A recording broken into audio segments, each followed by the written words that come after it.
Good good morning student, welcome to my channel study locker. बच्चों, आज की हमारी वर्कशीट 6 क्लास की 19th वर्कशीट है और आज हमारा टॉपिक है पृथ्वी के ताप कटिबंध। मतलब कि तापमान के आधार पर पृथ्वी को किस तरीके से बांटा गया है। सबसे पहले मैं आपको डायग्राम समझाऊंगी जिससे कि आपको बाकी चीजें भी समझ में आएगी। तो आपको डायग्राम क्लियर नजर आ रहा है? देखिए, हमारी जो पृथ्वी है उसको अक्षांश 0 डिग्री अक्षांश यानी विषुवत वृत्त जो है वो दो भागों में काटता है। आपने ये तो पढ़ा ही होगा। ऊपर की जो दिशा होती है उत्तर होती है, नीचे की दक्षिण होती है। तो ऊपर का गोला क्या कहलाएगा? उत्तरी गोलार्ध, और नीचे का गोला दक्षिणी गोलार्ध। गोला अर्ध यानी आधा गोला। तो ऊपर का गोला हो गया हमारा उत्तरी गोलार्ध, नीचे का गोला दक्षिणी गोलार्ध। आपको इसमें नजर आ रहा होगा लाइनें बनी हुई है। ये जो लाइनें है ना, ये कर्क रेखा गई है, जो मकर रेखा गई है। तो आपको जो ये इलाका दिख रहा है ना, ये इलाका जो मैंने अभी हाईलाइट करा है, ये उष्ण कटिबंधीय इलाका है और यहाँ पर सबसे ज्यादा गर्मी पड़ती है। तो सबसे ज्यादा गर्मी पड़ने वाला इलाका अगर पूछा जाएगा तो उष्ण कटिबंध का इलाका होता है। ठीक, एक ताप कटिबंध आपका हो गया उष्ण कटिबंध। आप यहाँ देख सकते हैं, देखिए अब आपका ये उत्तर शीत कटिबंध, ये जो ये वाला एरिया है और आपका ये वाला एरिया जो है, ये दक्षिणी शीतोष्ण कटिबंध है, उत्तरी शीतोष्ण कटिबंध है। मतलब है शीतोष्ण कटिबंध, शीत उष्ण यानी कि ठंडा भी और गर्म भी मिक्स। तो यहाँ वाला जो इलाका बहुत गर्म था, ये और ये वाला इलाका थोड़ा ठंडा थोड़ा गर्म है। तो ये उत्तर में है तो उत्तर शीतोष्ण कटिबंध, ये दक्षिण में तो दक्षिणी शीतोष्ण कटिबंध। तो हमने क्या देखा, एक तापमान के आधार पर उष्ण कटिबंध हो गया और दूसरा हो गया ये शीतोष्ण कटिबंध यानी शीत और उष्ण का मिक्स। ठीक, अब हमारा तीसरा कटिबंध आता है जिसको हम ग्रीन रंग से दिखा रहे हैं, ये शीत कटिबंध। ये जो आप देख रहे हैं ना, ये इलाका ये शीत कटिबंध है, सबसे ठंडा इलाका होता है। ये जो यहाँ पर ना हमेशा बर्फ जमी रहती है, ये आपका उत्तरी ध्रुव और दक्षिणी ध्रुव है। तो ये आपका तीसरा कटिबंध आ गया शीत कटिबंध। तो आपसे पूछा जाएगा तो क्या बताओगे? 3 कटिबंध है, उष्ण कटिबंध, शीतोष्ण कटिबंध और हमारा शीत कटिबंध। चलिए अब चलते हैं वर्कशीट की तरफ।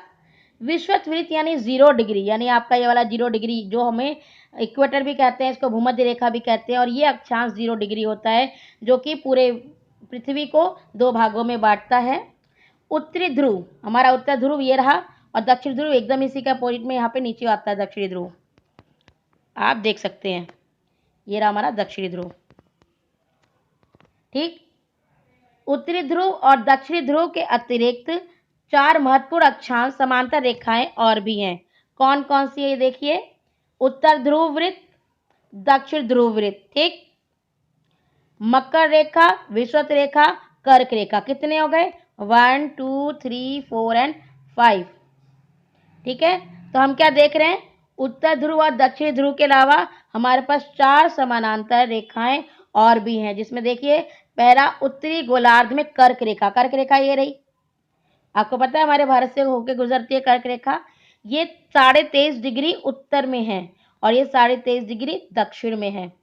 कर्क रेखा मकर रेखा दोनों 23.5 डिग्री की होती हैं, पर ये उत्तर में होती है तो कर्क रेखा कहलाएगी, दक्षिण में होगी तो ये मकर रेखा कहलाएगी। ठीक, कर्क रेखा एवं मकर रेखा के बीच के सभी अक्षांशों पर सूर्य के वर्ष में एक बार दोपहर में सिर के ठीक ऊपर होता है सूर्य, इसीलिए इस क्षेत्र को सबसे ज्यादा गर्मी यानी ऊष्मा प्राप्त होती है और इसे उष्ण कटिबंध कहा जाता है। देखिए कौन कौन सी रेखा, कर्क रेखा, मकर रेखा।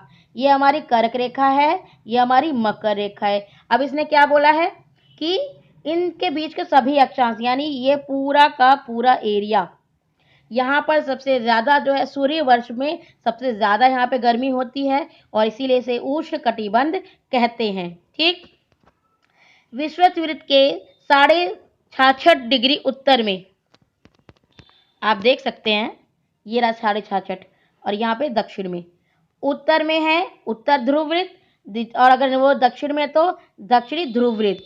ये 66.5 डिग्री दक्षिण है, ये 66.5 डिग्री उत्तर है। ये आपको दोनों चीज बताई गई है। कर्क रेखा और मकर रेखा के बाद किसी भी अक्षांश पर दोपहर का सूर्य कभी भी सिर के ठीक ऊपर नहीं होता और सूर्य की तरफ ध्रुव की तरफ सूर्य की किरणें अब तिरछी पड़ने लग जाती हैं। जो ये इलाका है ना, सिर्फ इसी इलाके में सबसे ज़्यादा गर्मी पड़ती है। इसके बाद हम देखते हैं सब जगह सूर्य की किरणें तिरछी पड़ रही हैं। इसी प्रकार उत्तरी गोलार्ध में कर्क रेखा एवं उत्तरी ध्रुव तथा दक्षिणी गोलार्ध में मकर रेखा और दक्षिणी ध्रुव वृत्त के बीच का जो इलाका है वो मध्यम रहता है। अब देखो कौन सा बोला इन्होंने बोला, देखिए उत्तरी गोलार्ध ऊपर है, इसमें कर्क रेखा से ध्रुव वृत्त, यानी कर्क रेखा से ध्रुव वृत्त, ये रहा हमारा उत्तर ध्रुव, ये इलाका, ठीक।